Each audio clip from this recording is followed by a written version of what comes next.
Now to the South Island we go, where there are fresh calls for community involvement in this rural policing issue. Let's go to the big stories in the south with Claire Sherwood, Newstalk ZB South Island News Director. Claire, good morning. Good morning. Now, this rural cops story we've been following for about a week now, and we've had Friday afternoon, you had a bit of a reprieve from police?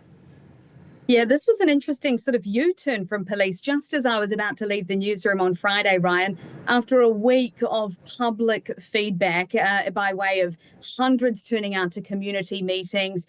We had federated farmers, local MPs, city councillors, everyone outraged about this plan to effectively reduce the number of rural police in Canterbury. Now, the police stations themselves would stay open, but the officers would be moved to centralised locations at the likes of Rangiora and Rolleston, and then be sent out to these rural communities as required.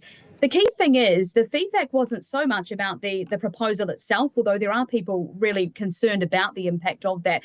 The feedback really was about the fact that the public were not aware of this, that we became aware of it via media reporting, which of course came to us through, members of the police force sharing the information that had come to them with real concern about the impact on communities. So late last week, after all of this feedback, and initially police saying that they were very firm that the internal consultation was sufficient, that their people need to be consulted first and foremost, late Friday they turned around and said, look, we hear you, we will open this up to public consultation. So a bit of a win for those who want to have a say, but time's of the essence. The feedback's only open till next week, August 18. So the likes of federated farmers are still slamming it as being sort of lip service, and they're really concerned that people aren't going to get involved. So they're appealing for people to actually jump online, send the email, submit the feedback, whether that's in support or not against this proposed change.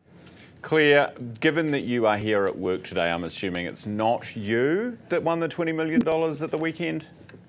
I am so sad to report it is not me. In fact, I was very excited on Saturday night when I saw the initial report to say that the winner of $20.25 million was not only a Christchurch resident, but had not updated their address from living in Auckland. And I ticked some of those boxes. So I initially thought, oh my goodness, this is my moment, this is my time. Logged on like many thousands of others to find that I was not the winner of $20.25 million.